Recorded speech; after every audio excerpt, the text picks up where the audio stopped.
are present. To everybody, good afternoon. Ladies and gentlemen of the jury, I am advised that the jury has reached a verdict. Who is the foreperson of the jury? Juror number 3? Thank you, sir. Is that in fact correct? Yes, it is. The jury has reached a verdict. Yes, it is. Has the jury, through the foreperson, signed the appropriate verdict form? Yes, sir. Do you have all the verdict forms with you? Yes. Could you provide the verdict forms to Deputy Jones, who...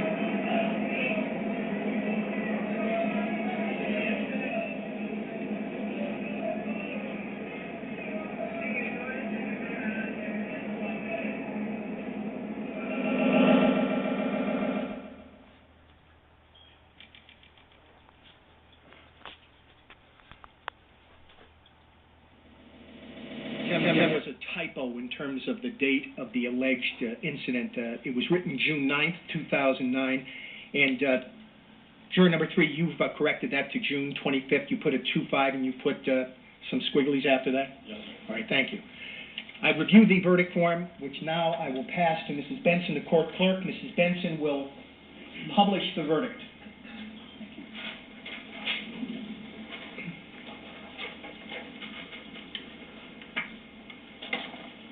Superior Court of California, Los Angeles County.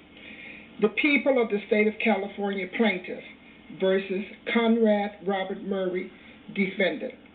Case number SA073164. Title of court and cause. We, the jury in the above entitled action, find the defendant, Conrad Robert Murray, guilty of the crime of involuntary manslaughter in violation of Penal Code Section 192, subsection B. Alleged victim, Michael Joseph Jackson, alleged date of June 25th, 2009, as charged in count 1 of the information. This 7th day of November, 2011, four-person juror ID number 145, seat number 3. Is this your verdict? Is this your individual and personal verdict? So say you one, so say you all. Yes. All jurors indicating the affirmative. Ladies and gentlemen, I'm going to ask you whether this is your individual and personal verdict. I'm going to be asking you individually if this is correct. If it is your individual and personal verdict, say yes. If it is not your individual and personal verdict, say no. Is this your individual and personal verdict, Juror 1? Yes, sir. Juror 2? Yes, sir. Juror 3? Yes. Juror 4? Yes, sir. Juror 5? Juror 6? Juror 7? Yes. Juror 8? Yes. Juror 9? Yes. Juror 10? Yes, sir. Juror number 11? Yes. Juror 12? Yes, sir. All jurors having indicated in the affirmative, the court clerk is directed to record the verdict. Do counsel waive further reading of the verdict as recorded? Mr. Waldron? Yes, Your Honor. Mr. Chernoff? Yes. Thank you. Ladies and gentlemen of the jury, I now will read to you final instructions upon discharge of jurors. You now have completed your jury service on this case. On behalf of all of the employees of the Los Angeles Superior Court and the parties in this case and others involved in this case, please accept my thanks for your time and effort. Throughout this trial, I have admonished each of you not to discuss anything about this case with anyone other than a fellow juror during deliberations in the jury room.